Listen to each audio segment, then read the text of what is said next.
أعوذ بالله من الشيطان الرجيم بسم الله الرحمن الرحيم يوم تجد كل نفس ما عملت من خير محضرا وما عملت من سوء تود لو أن بينها وبينه أمدا بعيدا ويحذركم الله نفسه والله رؤوف بالعباد قل إن كنتم تحبون الله فاتبعوني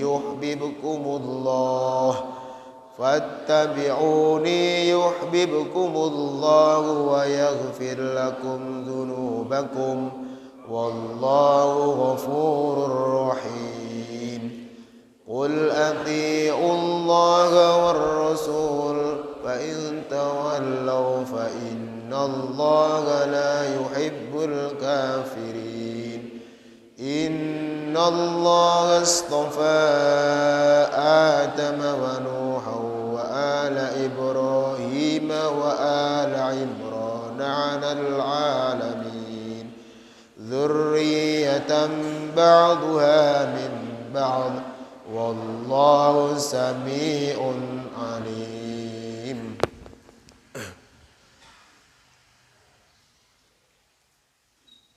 Bismillahirrahmanirrahim. Yauma tajidu kullu nafsin ma 'amilat min khairin muhdara wa ma 'amilat min su'in tawaddu law anna bainaha wa bainahu amadan ba'ida wa yuhadhdhirukumullahu nafsah wallahu ra'ufum bil ibad. Ayat menika tasih enten hubungane kalih ayat saderengipun. Inggih menika ayat kaping 29. Pilih napa kemawon ingkang kita pendem, ingkang kita umpetake wonten ing manah kita sedaya niku Gusti Allah ingkang ngertos. Artosipun sinten kemawon mboten ngertos kejawi Gusti Allah.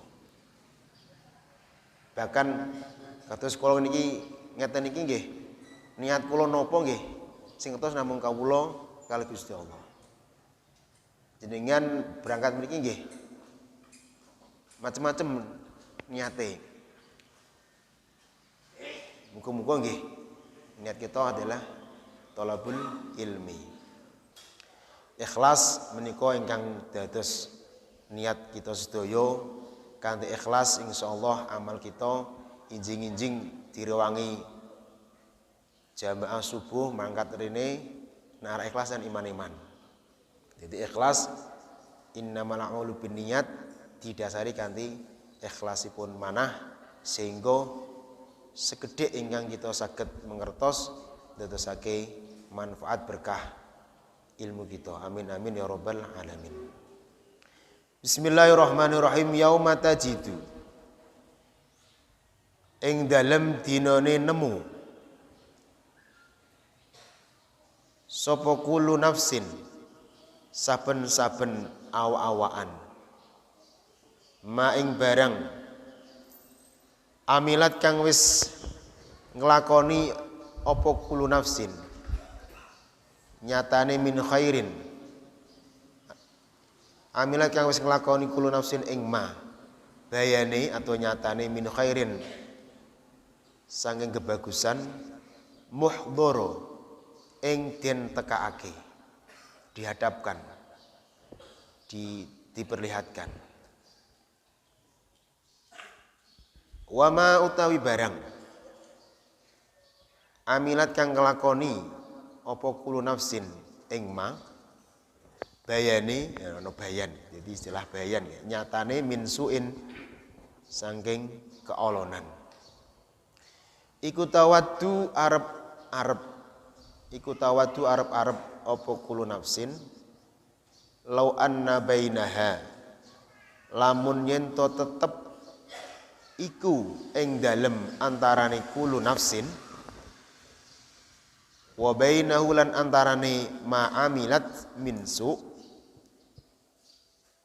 apa amadan ana lelakon jarak tempuh jarak masa baidan kang adoh wa yuhadziru lan meden-medeni kum ing sira kabeh sapa Allahu Allah nafsahu ing zate Allah wallahu utawi Allah iku raufun zat kang akeh welase bil ibadi kelawan pira-pira kawula yauma tajidu pada suatu hari di mana setiap manusia hamba kullu nafsin yang punya nafas yang punya taklif beban akan menemukan ma'amilat apa yang dia telah perbuat yang telah dia kerjakan kados menika enjang kita perbuat suatu kebaikan min khairin nggih menika thalabul ilmi niku bakale muhdhara bakal akan didatangkan akan diperlihatkan ditekakake nah ning ayat lintune nggih ayat surat napa niku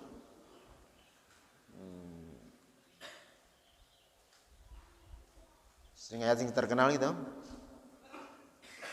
Waman khaffat mawazinuhu itu Waman thaqulat bahwa khairai yarah itu bakal ningali nopo ingkang kita amalaken. Lah khairin niki bentuke arupi nakirah. Nakirah itu artinya pun sedaya kebaikan. Kebajikan nopo kemawon. Nah ningali perjalanan ngaos enjang menika ingkang kawula ngertosi bilih niki diperkasai kalian remaja Masjid Nurul Huda matur ngene Abah Imam bilih ngawontenaken kajian tafsir tiap Ahad pagi. Saderengipun dereng enten.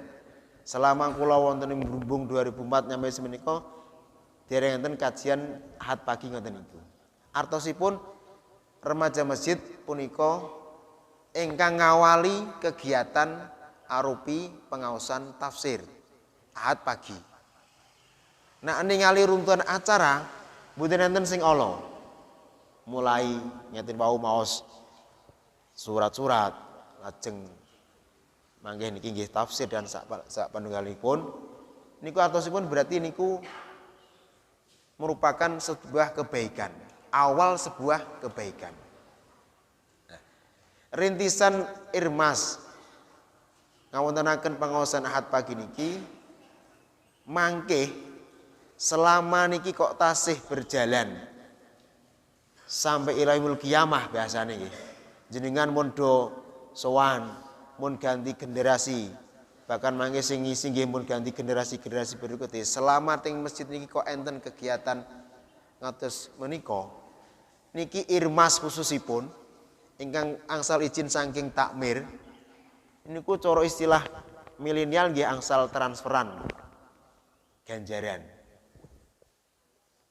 sami kiamat transferan. Padahal ngene iki sing ngadake niki to Irmas kadang nggih mboten do rawuh yo. Niki piyambake mun gadah modal ngadakake pengaosan Ahad pagi. Jadi mun tiangit film teng griyane angsal kiriman ganjaran jenengan niki rawuh niki. Niki khairin muhdhara sing bakale kita temuni. Mangke do kaget inan sing Irmas niku ketika meninggal niku lho. Iki untuk kiriman kok ngendi? Jebule sing ngirimi jenengan iki. Sing doa rawuh wonten menika masjid iki otomatis ngirimi.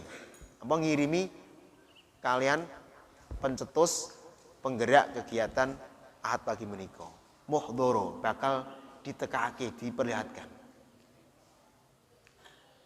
Yang kita harapkan ketika kita mengamalkan sebuah kebaikan, kita akan mendapatkan balasan, akan kita lihat muhdhara itu sing paling cepat kita harapkan itu ketika kita sowan, khususipun ketika kita dimakamkan atau dikubur alias wafat niku.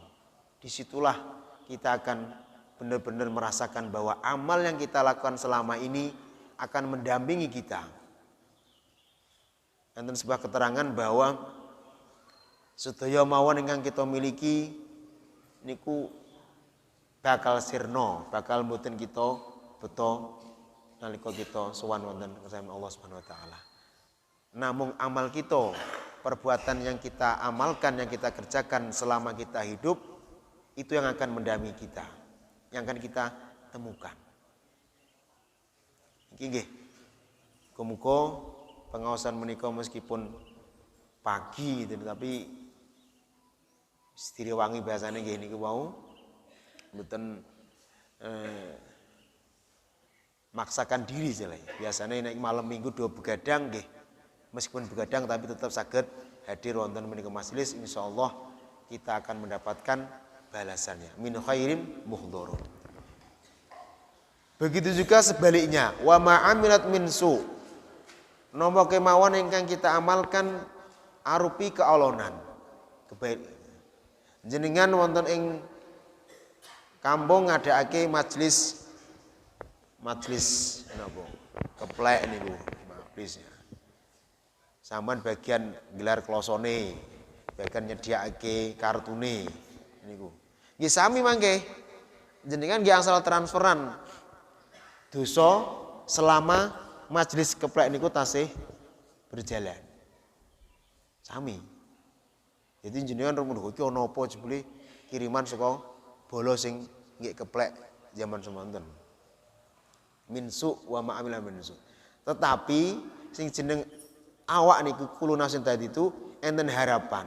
Tawaddu law anna bainaha wa bainahu abadan ba'ida. Jadi nak sing apik niku kene kepengin ndang lek ketemu, tapi nak sing Allah kepengine menghindar. Amadam ba'ida. Mangke Gusti, ampun jenengan perlihatkan napa ingkang kawula amalake sing Allah-Allah niku. Jadi kaya-kaya nak sing Allah ki ampun dibales ngoten. Amadam ba'ida. Kon nunda. Amadan itu mongso atau jarak sing tebih. Jadi anna bainaha wa bainahu. Nah, hunya niku kembali ke tingsu. Jadi ini memang ati niku mboten saged dipungkiri. Sama nak pone ini mboten amen kita sedaya niku nak nglakoni keolonan kan kepingine is muga ora lindang untuk balasan apa istilah ora konangan itu kan. Ora konangan yang sanes upamane melanggar ninggon hukum misalnya polisi mbok menawa ditunda. Cara sidangnya ditunda niku.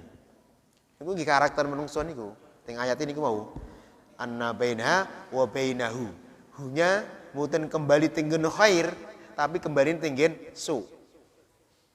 Karena memang karakter menungso niku wau kepingine nak nglakoni Allah ki mugi-mugi mboten ndang diwales. Niku. Wa yuhadzirukumullah nafsah. Lajeng Gusti Allah meden-medeni. Nafsahu niku ai adzabah, siksone. Kita ditakut-takuti Allah kepada siksanya. Selain menungso, selain Kanjeng Nabi, niku punya potensi maksiat. Kita sedaya niki ingkang rawuh, sedaya menungso selain al-anbiya niku punya potensi kemaksiatan. Makanya Gusti Allah nggih wanti-wanti silai. Niki bentuk kasih sayang Allah kepada hambanya. Jadi ketika enten yang sepa kok nyengeni anak niku mboten mergo serik nggih. Mergo nggih saking sayangnya disengeni, dibeden-bedeni. Jadi kasih sayang Allah niku Gusti Allah ngingatke di weden-weden niku wa yuhadzirukumullahu nafsah pakainya nafsah ai adzabah siksane Gusti Allah delalah siksa kok ya mboten di napa diketokke ning nggon donya upama siksa diketokke ning donya langsung niku mungkin wong nggih do kapok nggih delalah niku upama sing nglakoni dosa langsung tembongen ya mong dosa sekali tembongen kan akhirnya kan muncul kapok ya delalah Gusti Allah nggih ditunda nikulah keutamaan umat Kanjeng Nabi Muhammad sallallahu alaihi wasallam jadi sing nglakoni dosa niku mboten seketika disiksa Gusti Allah tinggen satu keterangan kita gadah malaikat kalih nggih sing ndampingi kita Raqib dan Atid nak sing malaikat pencatat kebaikan niku lek nyatet cepet-cepetan. Pokoke jenengan kok dalu wis nyang sun engko bar subuh mangkat ning masjid Brumbung.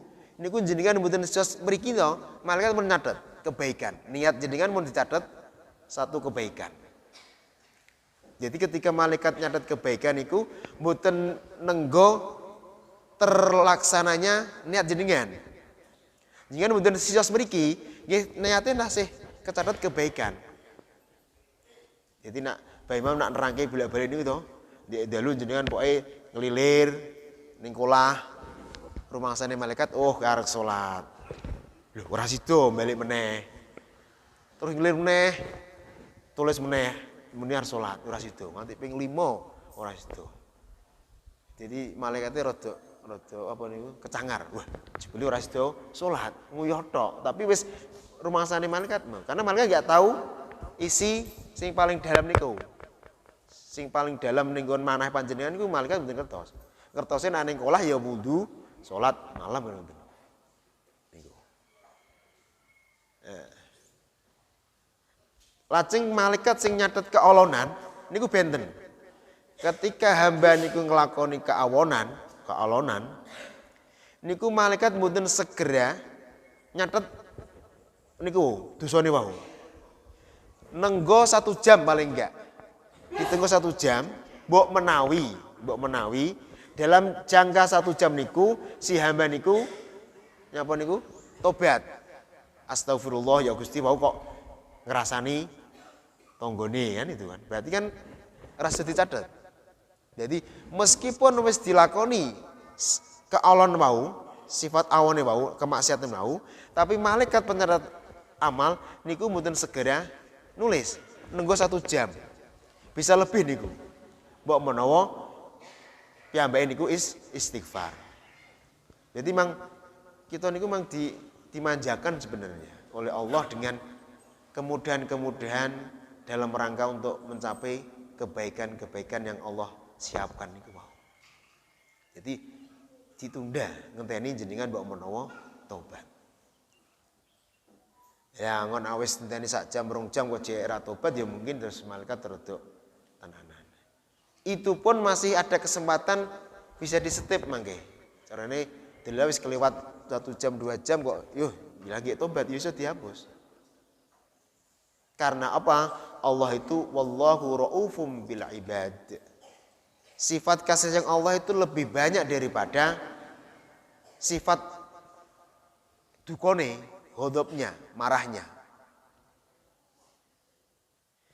Enten satu keterangan di atas ars singgasana ini enten tulisan inna rahmati ghalabat ghadabi au kama qol. Sak temene kasih sayange Allah niku ngalahake sifat murkane Allah. Aterusipun apa? Kasih sayange Allah kalian sifat dukane niku upami ditimbang niku kathah rahmati Allah.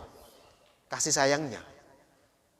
Niku enten hadis menerangkan bahwa di atas singgasana itu maktubun tertulis kalimat inna rahmati sabaqat ghadabi au ghalabat ghadabi. Sak temene rahmate Allah, rahmatku Allah itu ghalabat ngalahake ghadabi. Sifat murkane Gusti Allah. Jadi ditimbang nu kasih sayang Allah luwih kathah daripada sifat dukane Gusti Allah. Kados kita menika upami diitung-itung niki sing hadir niki nggih dosane kalih saene mungkin minimal imbang nggih antarané sing dilakoni Allah ngono. Tapi Gusti Allah tasih gadah kawelasan sing luwih kathah ketimbang sifat murkane Allah. Termasuk nama Allah Ar-Rahman. Bismillahirrahmanirrahim. Ar-Rahman, kasih sayang Allah itu menyeluruh bagi sekalian makhluk. Imma kafiron wa imma mu'minan. Baik yang mukmin maupun kafir. Baik yang mukmin yang nyelampar maupun tidak nyelampar pun Allah kasih rahmatnya. Jadi sifat kasih sayang Allah di dunia ini menyeluruh kepada seluruh hambanya. Hamba tidak dilihat mukmin dan tidaknya. Mbah mukmin mbah ora, ketika masih hidup statusnya bahasane tetap mendapatkan kasih sayang Allah. Buktinya wong sing ratu salat dia malah ratu loro. Sing ratu salat dia malah sugih-sugih gitu kan. Itu berarti Allah kasih sayang masih berlaku ketika di dunia. Ingat, kita punya harapan nanti itu di akhirat. Kalau di dunia kita nggak bisa marry sebenarnya. Nggak boleh bahasa, nggak boleh marry dengan sesama orang yang masih hidup. Karena kasih sayang Allah itu sifatnya menyeluruh. Sampeyan marry karo tangga. Mak tanggane ora tau salat kok yo ora tau lara, yo sugih, yo gawean kok yo lancar-lancar wae. Ya memang rahmat Allah itu berlaku pada semua makhluk. Nah, kehebatan atau yang kita harapkan di kemudian hari adalah ketika sudah masuk di wilayah akhirat. Bismillahirrahmanirrahim. Nah, Ar-Rahim itulah yang akan kita harapkan di kemudian hari. Karena rahmat Allah di akhirat nanti sudah tidak berlaku kepada orang yang tidak iman kepada Allah. Jadi rahmat Allah itu di dunia memang menyeluruh, tapi itu di akhirat hanya berlaku orang-orang yang mukmin. Sehingga orang yang dinyatakan meninggal dalam satu keterangan tidak boleh kita yang non muslim ya, tidak boleh diucapkan almarhum kalau sudah meninggal. Jadi ketika ada orang meninggal kok kebetulan dalam keadaan non muslim, kita sebagai orang muslim tidak boleh mengucapkan almarhum. Loh Pak, kok wis itu sudah menjadi bahasa Indonesia. Yuk kita mulai dari diri kita. Jangan kita biasakan mengucapkan almarhum kepada orang yang jelas-jelas non muslim meninggalnya. Karena memang rahmat Allah sudah tidak berlaku di akhirat nanti. Kalau yang meninggal secara zahir mukmin muslim tapi beling, ya kita tetap bisa mendoakan almarhum. Meskipun beling ya, meskipun beling. Ora tau salat, rasa disolati wae, jangan. Meskipun enggak pernah salat yuk kita solati aja. Karena repot nanti. Kalau ada tetangga atau siapapun yang meninggal dalam kehidupannya tidak pernah salat terus kita kasih sanksi, jangan solati, wong dikek ora tau salat, maksud disolati. Itu malah bisa membahayakan kondisi yang lain. Artinya membahayakan apa? Bisa-bisa nanti teman-teman sing beling itu bisa punya syariat tersendiri nanti. Orang kelembron nyolati kan, ya wis. Saya kira sah dadi salate ora apa-apa karena beling kan. Lah sing kanca-kancane beling mau terus duwe inisiatif. Adus ya ora didusi wis. Jak ngombe-ngombe sisan ya bareng-bareng ngombe atau didusi nggawa arak itu atau nggawa minuman keras. Karena tidak ada yang nyolati tadi itu. Jadi bisa berdampak buruk ketika ada saudara kita yang meninggal kebetulan masa hidupnya tidak baik biasanya, berkelakuan baik, terus kita kasih sanksi, rasa solati bisa berbahaya pada yang lain. Artinya menimbulkan keburukan pada yang lain.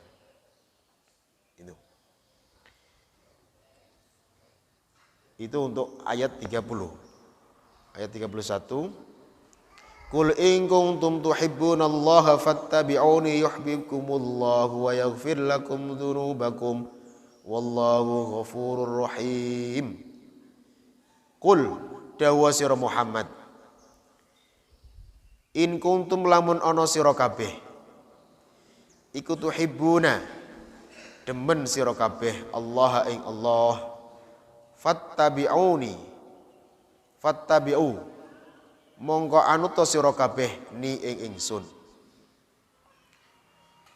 yuhbib mongko demen kum ing sira kabeh sapa Allahu Allah, wa yaghfir lan ngapura sapa Allah lakum maring sira kabeh dzunubakum ing pira-pira dosa ira kabeh. Wallahu ta'ala Allah taala iku ghafurun zat kang akeh ngapurane, rahimun tur kang akeh welase. Ayat menika gegayutan kalian kondisi saat itu. Asbabun nuzulnya itu orang-orang Quraisy pada waktu itu ngeklaim apa? Ngakoni atau bahasanya menyatakan bahwa perbuatan yang orang Quraisy lakukan pada waktu itu juga alasannya semata-mata cinta kepada Allah. Ka'bah niku saderenge Kanjeng Nabi diutus menjadi rasul niku merupakan tempat yang dianggap suci juga. Karena pada waktu itu juga di napa niku dideleh dekek niku berhala-berhala niku, tempat untuk pemujaan atau penyembahan tadi itu dianggap suci.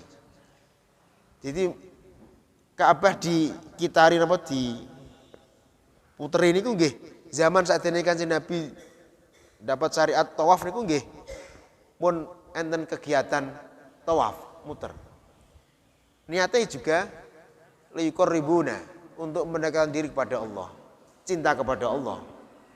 Tapi enten kesalahannya di antaranya nggih niku ritualnya nggih muter sami ditambahi dengan kondisi telanjang kalih keplok-keplok. Jadi muter tapi ambek udo terus telanjang niku. Dalam rangka alasannya nggih cinta kepada Allah. Jadi koyok-koyok napa bahasane? Alasannya nggih leres alasannya cinta kepada Allah, tapi prakteknya mboten sae. Makanya kunjungan Nabi didhawuhkan Allah, "Qul dawa sira Muhammad, nak kowe nyoto-nyoto cinta kepada Allah, maka fattabi'uni, manuto karo aku Kanjeng Nabi." Sehingga pada waktu itu sudah ada perubahan-perubahan dalam segi amaliyah, khususnya masalah akidah. Masalah akidah.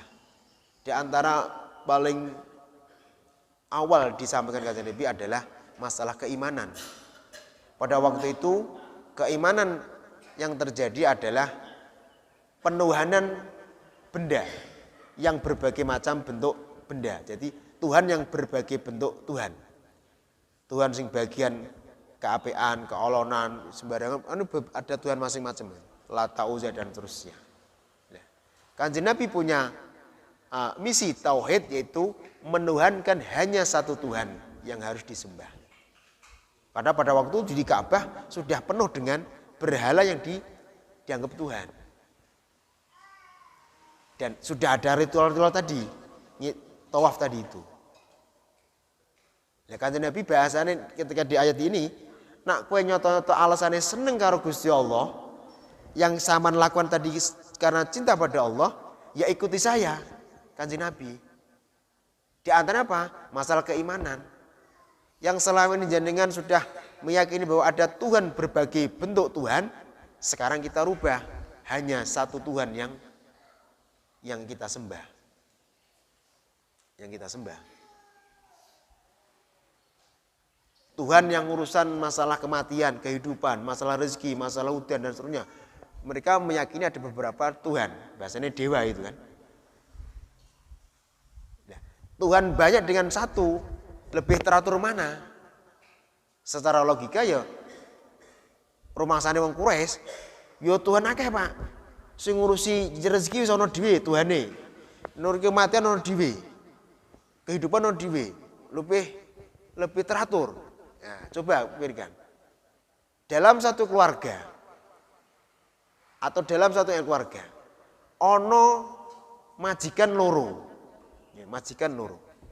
Masing-masing majikan punya kemauan. Bagaimana pelayan yang melayani majikan dua tadi itu? Apakah lebih nyaman dua majikan atau satu majikan? Karena majikan punya kemauan masing-masing. Sing majikan A kepingin sampean kon ngalor, sing majikan B ngidul, sampean njur piar. Mendingan majikan satu karena nak satu berarti satu kehendak. Ya wis sampean ngalor sik, sampean ngidul sik dan terusnya. Maka Tuhan paling valid bahasanya, paling sah adalah hanya satu Tuhan. Karena kalau Tuhan lebih banyak, lebih dari satu, akan terjadi beberapa kepentingan. Pada saat yang sama, Tuhan pertama menghendaki sampean meninggal, Tuhan kedua menghendaki sampean urung meninggal. Kan iso bentrok kok. Kacau nanti. Sang Tuhan satu menghendaki sampean hadir ke sini, yang Tuhan kedua ojo turu wae, kan piye. Jadi masuk akal Tuhan satu lebih teratur daripada Tuhan yang banyak tadi itu. Maka berhala-berhala yang sampean tuhankan itu tidak pantas menjadi Tuhan karena akan terjadi pertarungan antara Tuhan yang satu dan yang lain. Ketika terjadi pertarungan satu Tuhan dan yang lain, maka akan butuh siapa yang menentukan menang. Namanya mukhasis namanya. Kalau dalam agama dalam materi tauhid adalah mukhasis, penentu kemenangan Tuhan antara satu dan mau. Siapa sing nentuke Tuhan sing menang tadi itu? Tuhan kematian, Tuhan dan kehidupan, kepingin si hamba itu mati dan hidup pada saat sama. Loh, sing nentuke sapa? Al-mukhasis. Ketika sesuatu benda butuh yang lain, al-mukhasis yang lain, itu dia tidak layak menjadi Tuhan karena dia butuh yang lain. Kalau Tuhannya banyak, maka Tuhan lebih dari satu, itu akal tidak menerima. Akal tidak menerima anak Tuhan itu ono akeh enggak menerima. Itu misi tauhid Kanjeng Nabi ketika di Mekah pada saat itu. Karena Tuhan pada waktu itu muncul beberapa Tuhan. Sebelum Kanjeng Nabi menyampaikan syariat yang lain. Islam belum tersebar di seantero jazirah Arab. Kanjeng Nabi misi utama adalah misi ketuhanan tadi itu. Fattabi'uni, ikutilah saya. Dalam arti yang paling utama adalah iman kepada Allah Subhanahu wa taala. Mengesahkan itu dulu juga perlu waktu. Berapa tahun? Kalau salah itu 13 tahun. 13 tahun ya di Mekah. Misi ketauhidan, mengesahkan Allah. 13 tahun merubah paradigma pada waktu itu orang Quraisy yang menuhankan beberapa Tuhan di titik siji itu perlu waktu 13 tahun. Akhirnya membuahkan hasil. Beberapa sahabat mau masuk Islam, mengakui keislaman, mau keimanan. Yang paling utama adalah sahabat Abu Bakar. Beliau yang pertama kali iman dari kalangan sahabat. Disusul oleh istrinya Siti Khadijah dari kalangan perempuan. Kemudian disusul dari kalangan hamba bahasanya yaitu Zubair bin Awam. Kemudian dari kalangan anak-anak adalah sahabat Ali. Di sahabat Ali itu termasuk orang yang enggak pernah kufur karena dari kecil sudah iman kepada bida Kanjeng Nabi. Di antara cinta kita kepada Kanjeng Nabi atau mengikuti Kanjeng Nabi adalah kita mengagungkan Kanjeng Nabi. Mengagungkan Kanjeng Nabi salah satu bentuknya adalah nanti di bulan Maulid Kanjeng Nabi Muhammad sallallahu alaihi wasallam. Mengikuti Kanjeng Nabi contohnya adalah kita mengagungkan, memuji Kanjeng Nabi itu mengikuti petunjuk Kanjeng Nabi. Bagaimana Kanjeng Nabi mengagungkan dirinya? Yaitu Nabi ketika itu Ketika itu Nabi ditanya, enten napa Kanjeng Nabi kok poso dinten Senin? Kanjeng Nabi jawab, pada hari itu ulidu, saya dilahirkan. Jadi Kanjeng Nabi poso Senin itu dalam rangka mengagungkan hari kelahirannya. Artosipun apa? Kita mengagungkan Kanjeng Nabi itu diperbolehkan berbagai bentuk cara kita mengagungkan. Nabi tidak menentukan satu bentuk tertentu cara mengagungkan, tapi intinya adalah kita bagaimana mewujudkan cinta kita kepada Kanjeng Nabi, memuliakan. Sehingga di Indonesia sudah terkenal dengan metode kegiatan maulid-maulid yang berbagai bentuk acara. Metode ini tidak dipermasalahkan. Intinya adalah mengagungkan. Ini yang kita harus pegang. Karena sampai hari ini enten sederek pada menungsone maksudnya. Niku kita mengagungkan Kanjeng Nabi, Maulid Nabi niku dianggap perkara sing ora ana contone. Ya memang Kanjeng Nabi tidak pernah ngadakan ngenten hadir terus Maulid Nabi terus enggak pernah. Seperti ini enggak pernah. Tapi intinya adalah mengagungkan nama Kanjeng Nabi, memuliakan. Dengan bukti tadi Kanjeng Nabi poso siam dinten Senin. Niku dalil diantarane nopo kita kok Maulid Nabi niku diantarane niku. Keranten saniki mun niki menjelang kan berarti mangke kelompok niku nggih bakal akan memberikan statement bahwa Maulid Nabi niku dianggap perkara sing ora ana tuntunane. Mereka niku punya dalil setunggal sing gawe ngantem segala model amalan kita. Perkara sing anyar niku sesat. Sing sesat niku neraka. Maulid Nabi itu perkara sing anyar. Berarti perkara kuwi sesat. Sesat berarti neraka. Wong sing mlebu neraka kan ora ana kejaba wong kafir. Artinya kita dianggap melenceng akidahnya, keyakinan kita gara-gara kita memuliakan Kanjeng Nabi. Naudzubillah. Ini alasan mereka kadang gini. Nanti kan ketika maulid akan terjadi ikhtilat, membaur laki-laki perempuan. Nah, itu nanti juga itu khilaf nanti. Kita sudah disekat ini sudah alhamdulillah ikhtilat. Ya kalau ikhtilat nanti kita kiaskan dengan kondisi di Mekah atau di Makkah ya.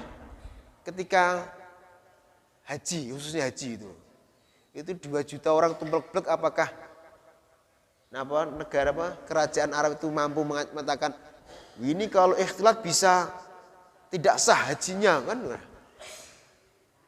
Ya nggak bisa. Jadi sesuatu sing jan-jane iso diterima tapi gawe alasan mereka.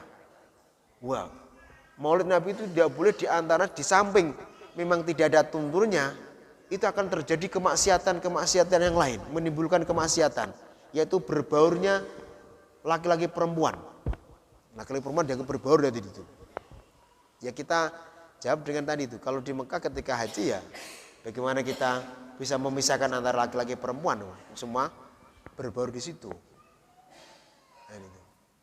Makanya mereka sampai hari ini tidak bisa mengandaskan, membatalkan amalan kita, Maulid Nabi khususnya. Begitu kita dilarang malah tambah ramai, tambah ramai.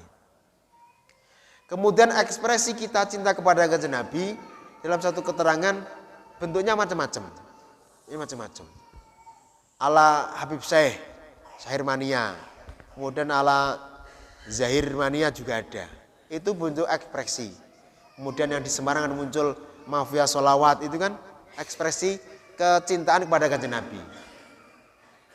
Meskipun ada satu mungkin sebagian yang tidak suka dengan metode itu, tapi kita ambil positifnya. Bentuk kecintaan mau. Minimal apa? Minimal kita mengurangi durasi kemaksiatan kita. Contoh, orang yang kesehariannya itu banyak maksiatnya mungkin, tapi dengan dia gabung di komunitas sholawat, contohnya mafia sholawat, minimal dia ini kan mengurangi durasi. Sing jan-jane 24 jam dia ini full maksiat, terkurangi 1 jam 2 jam ikut sholawat. Meskipun dia jek rewo-rewo yunan, kadang dia jek tatonan, tapi dia ini gelem maca sholawat. Kan lumayan kan? Yang tadi 24 jam full maksiat sudah terkurangi 2 jam untuk sholawat, lumayan.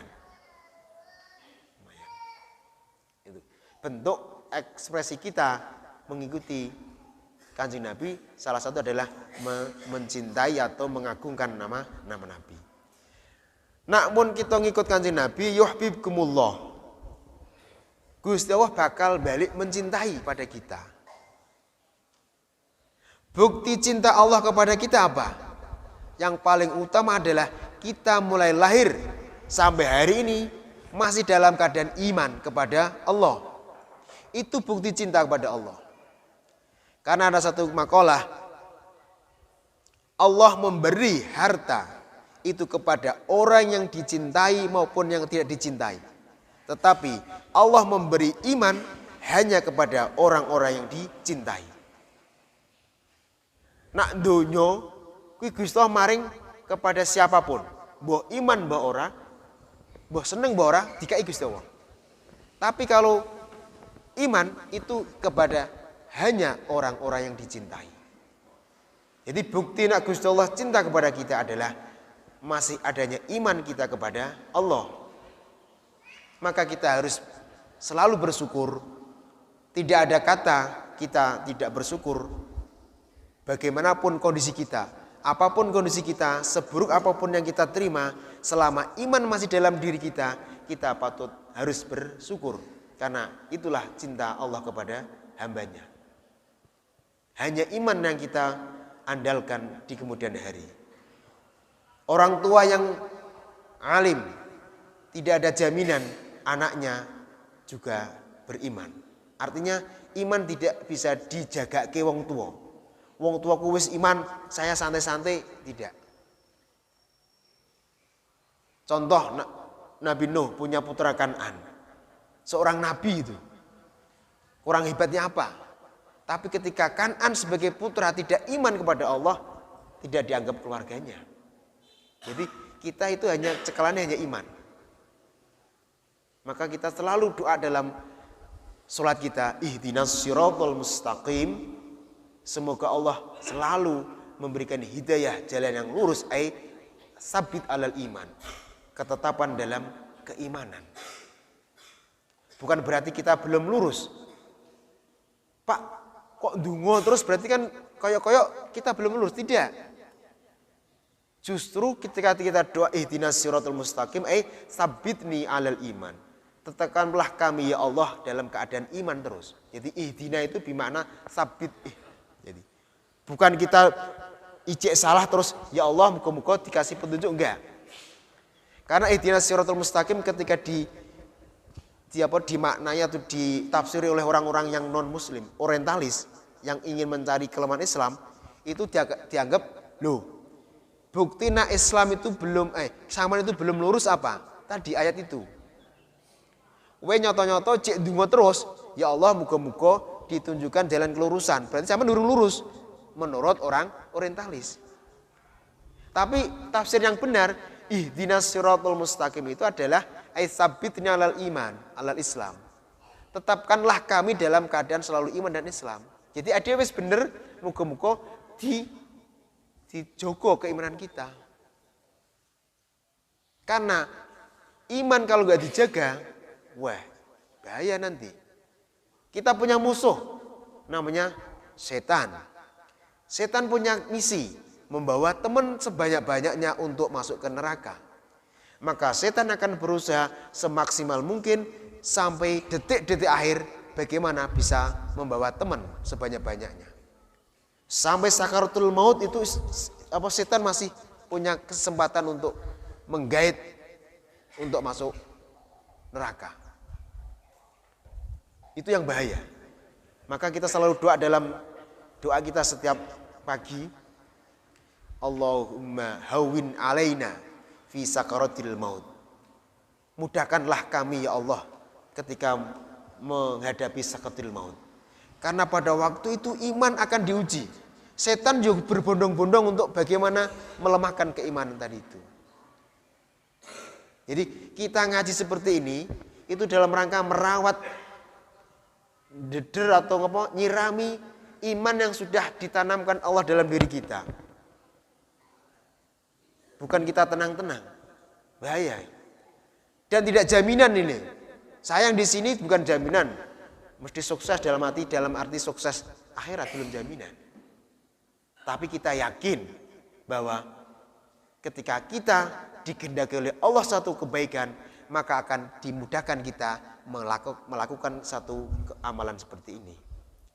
Kalau Allah menghendaki kebaikan, maka Allah akan mudahkan untuk melaksanakan kebaikan-kebaikan. Jadi sama ini kok romongso endeng, kesini merasa endeng nyaman, itu berarti tanda-tanda bahwa Allah yurid al khair lana, menghendaki kita suatu kebaikan. Sebaliknya, nak kita ogah-ogahan ya mungkin yo Gusti Allah mungkin yo aman rada nyelamar kan itu. Tapi insya Allah yang hadir di pagi hari ini Allah mudahkan, tanda-tanda Allah merawat menapa niku ngamanke keimanan kita ila akhiril hayat atau ilal maut, sampai kematian.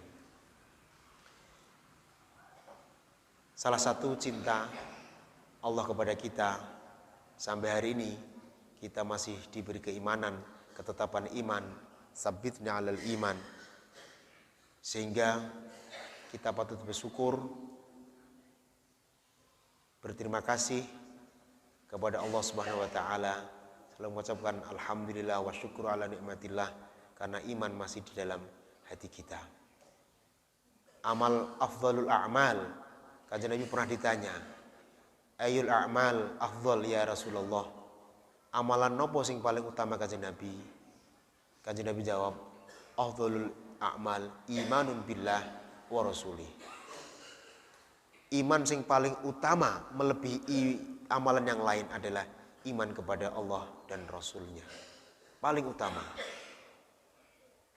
Sering kita mendengarkan pengawasan-pengawasan para kiai, para sesepuh. Niku sakniki sing saged dijagake nggih namung iman. Napa kemawon kondisi kita. Nah, iman sing leres niku sing ketika kita pelajari. Kita mun ngertos wau imanun billah, tapi sing leres bagaimana, maka itu wilayah kita ngaji niki wau. Keranten napa? Nak iman kok mboten leres, mangke berdampak kepada yang lain. Salate ora ditampa mergo imane ora bener. Haji, poso, umroh, napa kemawon kebaikan kita tidak dianggap oleh Allah, ora direken ketika iman kita batal. Dan ini sih harus kita pelajari. Bagaimana iman yang leres? Salah satunya niki. Berarti bukan satu-satunya, salah satunya iman yang benar adalah kita iman kepada Allah, yang Allah punya sifat 20 sing sampun jenengan apal niku. Salah satu iman kepada Allah yaitu iman kepada sifat-sifat 20. Wujud, qidam, baqa, sampai 20 sifat-sifat Allah niku ingkang kita harus kita yakini bahwa Allah bersifatan wujud dan seterusnya. Keranten nopo? Keranten nak mboten kita yakini sesuai dengan yang kita pelajari iman kepada Allah tadi niku berakibat kepada keyakinan sing salah. Contoh, sakniki enten ustad-ustad biasane nerangake teng YouTube bahwa Gusti Allah iku tengok-tengok ning dhuwur. Linggih selo. Tengok-tengok ning dhuwur. Nak sampean mboten percados, sampean buka YouTube tentang Tuhan ada di mana. Mungkin muncul ustad-ustad sing nerangake Gusti Allah iki tengok-tengok ning dhuwur. Linggih selo di singgasana. Apakah keyakinan itu dibenarkan oleh para ulama? Bagi kita ahli sunnah wal jamaah, An-Nahdliyah khususnya itu meyakini bahwa Allah tidak tengok-tengok di atas. Keyakinan ahli sunnah. Tapi kenyataannya sekarang muncul tadi ustaz-ustaz yang menerangkan Allah tengok-tengok di atas. Akan terjadi perdebatan. Ini masalah keyakinan. Orang masalah khilafiyah ya. Kalau masalah khilafiyah monggo bahasanya gitu kan. Tapi kalau ini masalah prinsip, kita harus sekrit istilahnya apa? Total 100%. Gusti Allah ora ning dhuwur ya wis, titik. Aja sampean ning dhuwur apa ning sor ya. Gekek kok ning dhuwur kan itu kan. Jangan. Keyakinan harus 100%, enggak boleh bahasanya apa? Komba-kombi. Ning dhuwur ning sor enggak boleh. Bagaimana ahli sunnah menyikapi Allah tadi itu, termasuk ngendikane Mbah Hasyim Asy'ari. Allah tidak bertempat, Allah tidak di atas, Allah tidak tengok-tengok, Allah tidak diliputi tempat. Itu ngendikane Mbah Hasyim Asy'ari. Kita kenal Mbah Hasyim Asy'ari, ahli sunnah wal jamaah. Meskipun nanti jenengan kok diserang oleh kelompok tadi niku wau. Gusti Allah ning dhuwur tengok-tengok, lek selo dan seterusnya. Dan bahkan mereka memakai hadis, pakai Quran juga, versi mereka. Tapi kita harus bersikukuh bahwa Allah tidak tengok-tengok di atas. Harus ini, sama nak sampai syak, dari bimbang, bahaya nanti. Wah, aku baru kurung ceramai Ustadz Firanda, ini nyebut orang nggak apa-apa, Firanda. Itu Gusti Allah kok neng dhuwur. Wah, ki bae mami janjane piye ki? Janjane lah kok sampean kok ragu? Bahkan kok malah berubah. Gusti kok ning dhuwur, fatal nanti sampean. Fatal di mana? Sampean berarti sudah menyekutukan Allah dengan benda yang lain. Menyekutukan, namanya syirik. Nak sampean kok jadi keyakinan bahwa Allah itu tengok-tengok ning dhuwur, berarti aman sudah masuk kategori menyekutukan Allah dengan benda yang lain. Contohnya kita ini tengok-tengok nih gini, bertempat. Lah Allah diarahin tengok-tengok berarti kan podo, tengok-tengok itu namanya syirik. Kalau itu menjadi sebuah keyakinan bahwa Allah itu duduk tengok-tengok di atas, akan membatalkan semua amalan kita. Akidah kita batal. Saman sholat, khusyuk kaya apa? Nak keyakinannya Allah itu tengok-tengok ning dhuwur, la thawabalahu. Ora ana pahalane. Kosong, nol besar. Nak sampai keyakinan. Ini harus kita pegangi sampai mati nih, enggak boleh sampan ini keras ini harus keras ini. Karena memang kono yo ngoyak awake dhewe kon ngiyakini Gusti ning dhuwur. Nah nanti lebih lanjut mungkin kajian yang lain untuk masalah ini. Kalau saat ini wah aku malah bingung Pak. Aku ingin diterangkan ning YouTube ya ono Gusti ning dhuwur kok. Nyatane ade ndonga ya Allah, ndangak Pak. Piye iki? Nah, keterangan lebih lanjut ada di edisi-edisi berikutnya mungkin. Kalau saya dikon bantu neh maksudnya. Muga-muga ya ora kon batili neh, batili neh. Wah repot aku. Kudu sinau maksudnya. Sinau. Itu ya. Jadi salah satu yang harus kita jaga adalah iman kita kepada Allah Subhanahu wa taala. Karena dengan iman modal kita, tiket masuk surga itu hanya la ilaha illallah Muhammadur Rasulullah.